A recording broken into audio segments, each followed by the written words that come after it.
Welcome to the Real Talk with Megan podcast, where we have candid conversations about the things that matter most.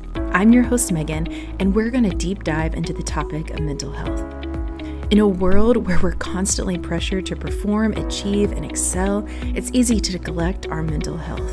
But the truth is, mental health is just as important as physical health, and it's time we started treating it as such. Join the conversation as we explore the complexities of mental health issues and speak with experts, advocates, and individuals who have lived through these challenges. Together, we'll work to destigmatize mental health and start conversations. So sit back, grab a cup of coffee, and get ready for a real and raw conversation about mental health on the Real Talk with Megan podcast. Well, I am so excited because we have a special guest with us here today, and he came all the way across the hall. Donnie, thank you for coming and being a part of this podcast today. And I know we've talked about doing more in the future, and I'm really excited about those too. Yourself and myself and Joni have done some mental health videos before that are on the Church Anywhere website.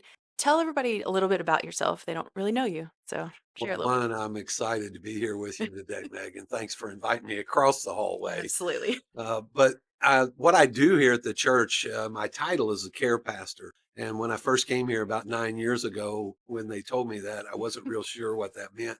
And I'm not real sure what it means now. But it took me a while to figure out. But my job here is people. And my number one job is to love people right where they are, no matter what kind of mess they're in, or if they're in the best place they've ever been or the worst place they've ever been. Basically, that's my job, is to love on the people in this church and in the community. Yeah, I love that.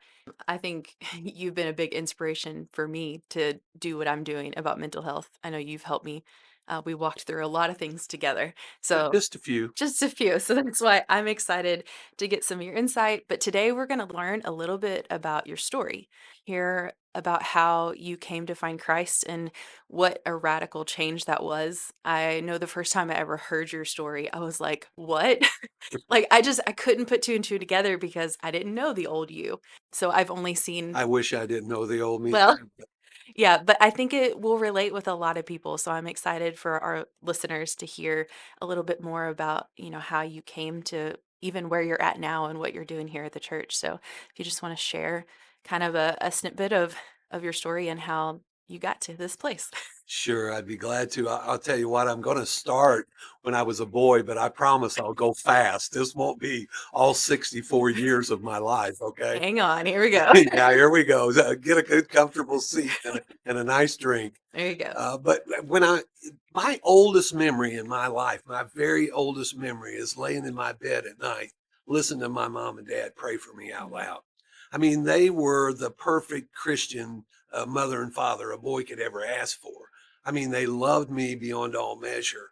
And we were just that family, the family that every time the church door is open, Yeah, I we know were, that. yeah, we were there. I mean, it didn't matter if it was Sunday morning, Sunday night, Wednesday night. I went to church camp. I went to Bible camp, all the things, youth group, all those Yeah. different things. And so we were just that family that every time the church door was open, we were there. And I took all that out into the world and gave it away, Mm. or so I thought. It come around, Yeah. but I took all that out into the world and gave it away. I had the misfortune of meeting one of the biggest drug dealers in the city of Louisville playing in a basketball tournament. And from that point on, for the next 10 years of my life, my only goal every day was to get enough money to buy enough cocaine to keep me and everybody around me happy. I spiraled into this addiction, and it was just a horrible way to live. And I would have told you that I had everything and that I was completely happy. But on the inside, I was dying a little bit every day. Mm. And so one night I was sitting in a bar and I looked across this bar and I saw the most beautiful woman I'd ever seen in my life.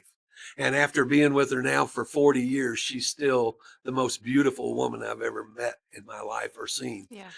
It's Debbie, my wife. And so from that moment on, we fell in love, Mm. and we soon moved in together. And then we got married and we had a baby girl named Ty. And I love to spend the rest of the time I have here telling you about Ty, but that's not what you wanted me in here for today. So, Ty, when she got to be about 2 or 3 years old, she started talking about wanting to go to Sunday school. Now, 2 or 3-year-old girls don't know anything about Sunday Yeah. school, but remember my mom and dad? Yep. Yeah, that's where she got the bright idea of that. So I just told Debbie, I said, you can take her if you want to. I've done my time at church and I'm not going back. If you want to Mhm. take her, that's fine. So Debbie began to take her. And the strangest thing happened. Debbie gave her life to Christ. And oh, that was a bad day for Donnie because everything in our house began to change. Debbie had a completely different outlook on things. And all of a sudden in our house, there was this Christian music going all the time. And all she wanted to talk about was the things that were going on at church and in her life with Jesus. And then one weekend she came home and she said, I want to go on this Emmaus walk. And so I said, well, that's fine. I said, what's an Emmaus walk? And she said, well, it's where you go and you spend 72 hours with God. And I thought, well, that's about the stupidest thing I've ever heard of in my life. But in my mind, I'm thinking that's 72 hours of free time for Donnie. So I'll take Ty to mom and dad's and I'll have 72 hours. Yep. So then she came home from this Emmaus walk and oh my gosh, Megan, she was a completely different person. I can remember sitting at her kitchen table when she got home and I just looked at her and I said, who in the hell are you? I didn't even recognize her. It was such a radical conversion of the encounter that she had with Jesus that it completely changed her. And so she began to ask me to go to church with her. And she asked me for about 10 years Wow. before I ever went. Now, I don't want you to get the wrong idea. I didn't go to find Jesus or anything Yep. like this. But in my life, then I run everything through a filter of how does this affect Donnie? And I hate to tell you this, but Donnie was the most important thing. I put Donnie above Debbie. I put Donnie above Ty. I put Donnie above everybody. So I ran it through this filter. So this was before cell phones. So if I went to church, it would make her really happy. And as soon as we got out of church, I would leave and I'd be gone for 2 or 3 days. So I decided to go to church. And we walked into the church and I'll never forget it. So I'm stopping at the very back row. I'm ready to sit down. And so Debbie said, what are you doing? And I said, well, I'm getting ready to sit down. And she said, no. She said, we sit in the third row. And I said, well, I'm not sitting in the third row. And she said, well, I guess you're sitting by yourself then. So we walked on up to the third row and I walked in and I moved into that third row and a guy right in front of me turned around and said, I'm Bob Nitz. What's your name? And apart from Christ, Bob had the biggest influence on my life of anybody. More on that a little later. Then Debbie came home one weekend and she said, I'd like to go to Indianapolis this weekend. And I, once again, run it through the filter. How does this affect Donnie? So I'm like, okay, what's going on in Indianapolis? And she said, well, Michael W. Smith's going to be there. Now, you remember when I said she came to Christ, all of a sudden this music was in our house constantly. Now, I loved the keyboard and I loved Michael W. Smith's music. So I thought, well, that's okay. And then she said, well, there's some Christian rappers going to be there that your daughter would like to hear. And I'm like, okay, Ty's going to be happy too. Debbie's going to be happy. This is probably going to work out really good for Donnie. And I said, so where is this taking place? And she said, well, it's at the Hoosier Dome at a Billy Graham crusade. Yeah. Nothing good going to come out of that. But once again, running it through that filter, I thought, okay, surely I can put up with old Billy for about an hour to get what I want. And you remember early on in my story, I was saying on the inside, I was dying a little bit every day. And if I was really honest with you right now, I was looking for a way out, a means to get out, but I didn't think there was one. And so I told her, okay, we'll go. So we went, and I'll never forget, I got out of my car, and that day to this day, I have a vivid memory of everything that happened that day. I can tell you what kind of car I was driving. I can tell you what clothes I had on. I can tell you everything about that day like it was in slow motion. Wow. And so we got out of the car and we're walking up to the old Hoosier Dome, which is not there anymore. But we're walking up there, and if you've ever been to the old Hoosier Dome, it had these spinning doors to let air out of that dome. So I walked up to these spinning doors, and I flipped my cigarette on the sidewalk, and I walked into the Hoosier Dome, and I went to the first bathroom I could find. And I walked into the bathroom, and I got in a stall there, and I chopped out a line of cocaine on top of a toilet paper rack, and I did that line of cocaine. And then we went in and found our seat amongst the other 60,000 people. And so Michael W. Smith was the first act out, and he began to sing this song. And the song was Everywhere I Go, I See You. And so he would sing Everywhere I Go, I See You, then the crowd would sing it back. Gotcha. And so that went back and forth. And Megan, I would love to tell you exactly what happened in that moment, but I can't. Yeah. All I can tell you is that in that moment, I began to cry. Mm. And I accepted God that day, and he accepted me. It reminds me of an old hymn, and the hymn is Victory in Jesus. Yeah. I'm sure you've heard it. Yeah, I've heard it. But there's a line in there that says, and somehow Jesus came. Mm. And that's just exactly the way it worked for me. Yeah. Now, here's the part. I would love to tell you, and they all lived happily ever after. Right. Everybody wants that. But that's not the way it was. That wasn't the last line of cocaine I ever did. But it was the last line of cocaine I ever enjoyed. Mm. You see, because things had changed, I invited Jesus into my heart, which meant the Holy Spirit had come to reside inside of me. Yeah. So the Holy Spirit and cocaine didn't mix really well together. Right. So you remember the man that I met at the church? Yeah. So I went back to that church, and him and I, we struck up a friendship, a mentorship. He became my mentor. And he taught me how to be a better Christian. He taught me how to be a better husband. He taught me how to be a better father. And so that relationship, it was a great relationship. And I love that man beyond all measure. But about 8 or 9 years ago, he went home to be with Jesus, and him and I went full circle, and I preached his funeral. Only God does things like that. Yeah. So I'll never forget, Megan, the night of his viewing. I walked through the crowd, and from the parking lot to the casket was 4 hours. Wow. And so I can remember walking through these people, and every one of them had a Bob Metz story. That night, as I was getting ready to leave, I was talking to his wife, Martha, and I said, Martha, I'm just blown away. And she said, well, why? And I said, because I foolishly thought I was the only one. And so the next day I preached his funeral, and I can remember getting in my car to go home, and I made a promise to God. I said, God, from this day forward, I will help as many people as I can and walk along beside as many people as I can until the day I die. And I've been tired ever since. So, Megan, that's kind of the short version of my story. But between Jesus, Bob Metz, and Narcotics Anonymous, it completely radically changed my life. Yeah, because I mean, all of our stories, they may not look the same. They're going to look different. My story is completely different from yours, Yeah. but they all involve God, other people, Yeah. and then even resources that we can cling on to.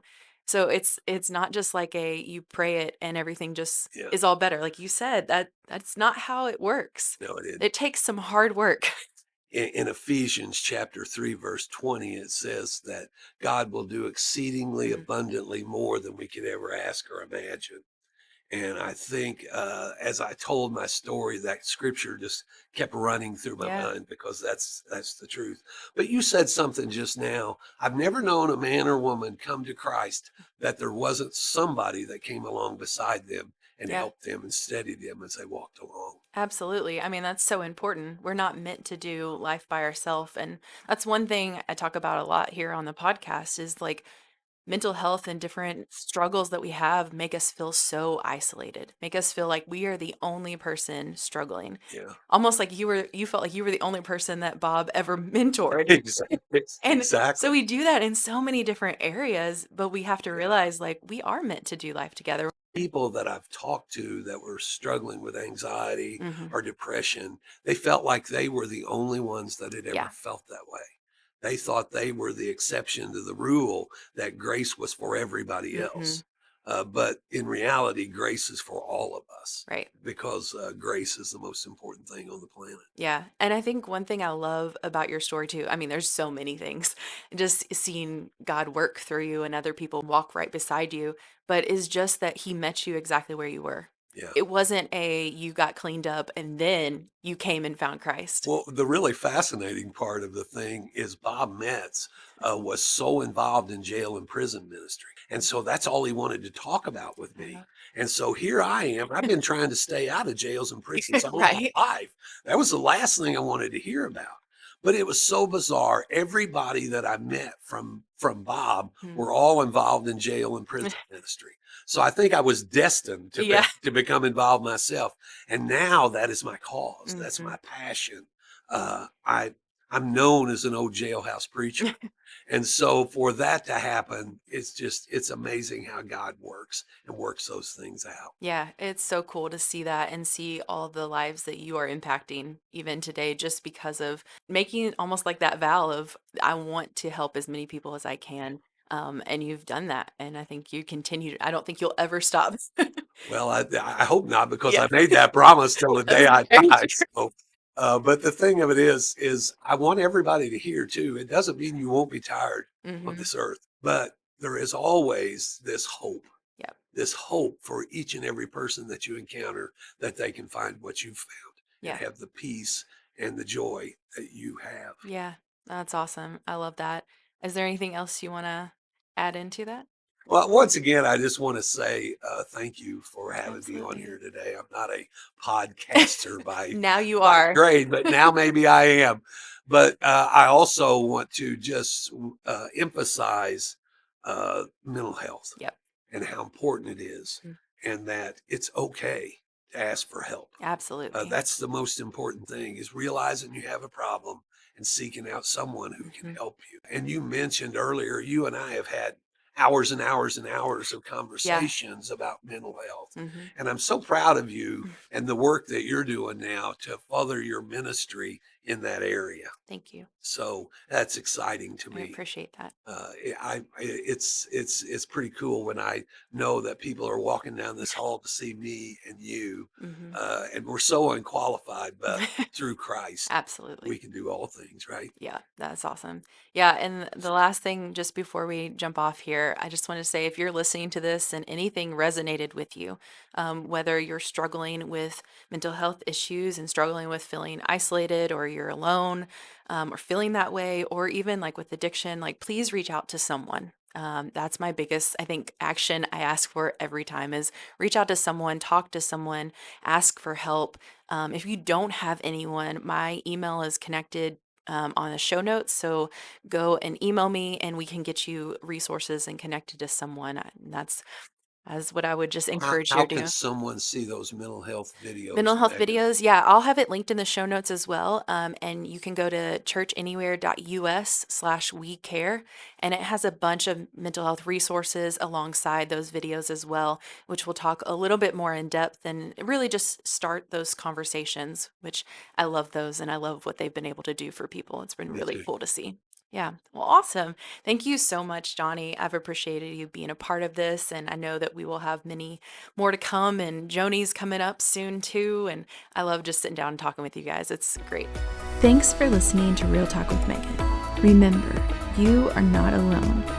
Seeking help is a sign of strength, and taking care of your mental health is just as important as taking care of your physical health. We'll see you next time for more honest conversations.